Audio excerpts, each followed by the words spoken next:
जब लोकसभा चुनाव के नतीजे आए तो इंडी गठबंधन ने यह नैरेटिव फैलाना शुरू किया कि बीजेपी को बहुमत नहीं मिला, इसलिए पीएम मोदी के अब तो वो पुराने तेवर नहीं दिखेंगे जो पिछली सरकारों में दिखते थे। पीएम मोदी अब अपना एजेंडा नहीं चला पाए। लेकिन जब आज प्रधानमंत्री मोदी ने लगातार 11वीं बार लाल किले की प्राचीर से भाषण दिया तो प्रधानमंत्री मोदी ने इंडी गठबंधन के भ्रम फैलाने वाले सारे नैरेटिव तोड़ दिए। उन्होंने विकसित भारत के विजन पर तो बात रखी ही, साथ ही यूनिफॉर्म सिविल कोड पर भी खुलकर बात की, परिवारवाद पर भी तीखा प्रहार किया, वन नेशन वन इलेक्शन के मुद्दे पर भी जोर शोर से बात रखी और साफ कर दिया कि भ्रष्टाचार और भ्रष्टाचारियों के खिलाफ कार्रवाई पहले से भी ज्यादा तेज होगी। यानी नरेंद्र मोदी ने बता दिया कि ना तो उनके तेवर बदले हैं ना ही कलेवर। नरेंद्र मोदी पूरी तरह कॉन्फिडेंट हैं कि उन्होंने जो एजेंडा तय किया है वो उस पर काम करते रहेंगे। एक बार प्रधानमंत्री को सुनिए, आज उन्होंने लाल किले से यूनिफॉर्म सिविल कोड पर क्या कहा है, फिर आगे की बात बताता हूं। क्योंकि देश का एक बहुत बड़ा वर्ग मानता है और उसमें सच्चाई भी है कि जिस सिविल कोड को हम लेकर के जी रहे हैं वो सिविल कोड सचमुच में तो एक प्रकार का कम्युनल सिविल कोड है, भेदभाव करने वाला सिविल कोड है।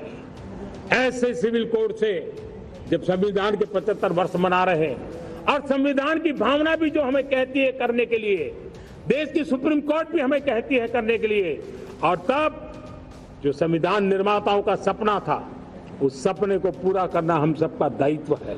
और मैं मानता हूं इस गंभीर विषय पर देश में चर्चा हो, व्यापक चर्चा हो, हर कोई अपने विचारों को लेकर के आए और उन कानूनों को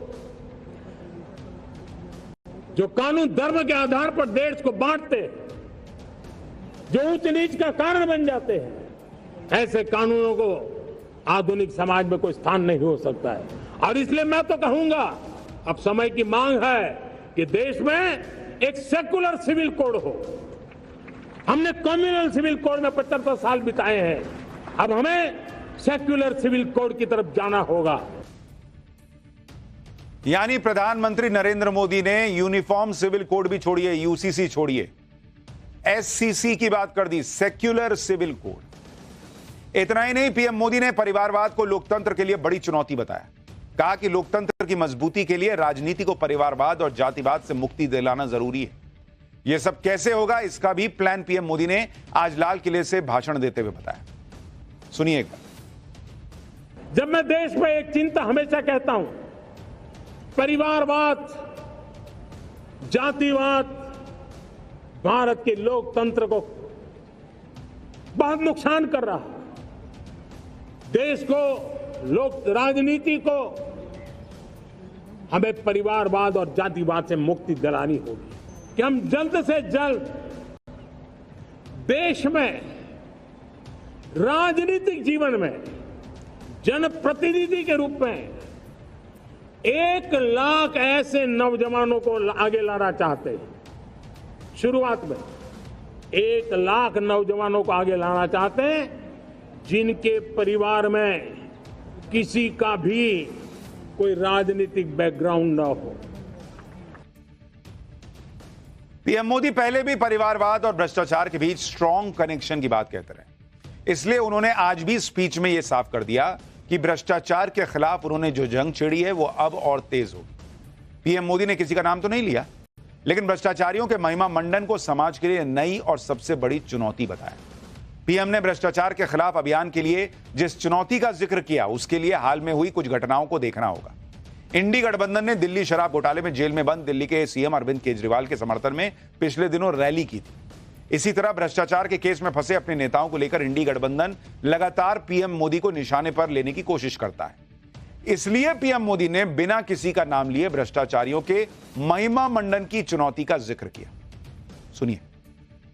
सबसे बड़ी नई चुनौती आई है। भ्रष्टाचारियों से निपटना तो है ही, लेकिन समाज जीवन में उच्च स्तर पर एक जो परिवर्तन आया है वो सबसे बड़ी चुनौती भी है और एक समाज के लिए सबसे बड़ी चिंता भी है। क्या कोई कल्पना कर सकता है कि मेरे ही देश में इतना महान संविधान हमारे पास होने के बावजूद भी कुछ ऐसे लोग निकल रहे हैं जो भ्रष्टाचार का महिमा मंडन कर रहे हैं, खुलेआम भ्रष्टाचार का जय जयकार कर रहे हैं। समाज में इस प्रकार के बीज बोने का जो प्रयास हो रहा है, भ्रष्टाचार का जो महिमा मंडन हो रहा है, भ्रष्टाचारियों की स्वीकार्यता बढ़ाने का जो निरंतर प्रयास चल रहा है, वो स्वस्थ समाज के लिए बहुत बड़ी चुनौती बन गया है, बहुत बड़ी चिंता का विषय बन गया है। भ्रष्टाचारियों के प्रति समाज में दूरी बनाए रखने से ही किसी भी भ्रष्टाचारी को उस रास्ते पर जाने से डर लगेगा।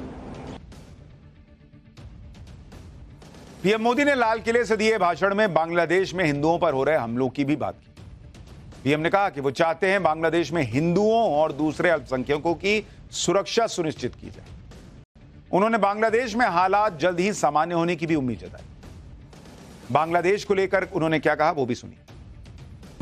बांग्लादेश में जो कुछ भी हुआ है उसको लेकर पड़ोसी देश के नाते चिंता होना,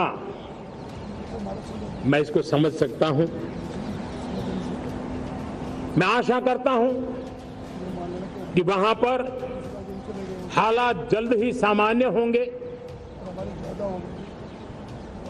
खास करके 140 करोड़ देशवासियों की चिंता कि वहां हिंदू, वहां के अल्पसंख्यक, उस समुदाय की सुरक्षा सुनिश्चित हो।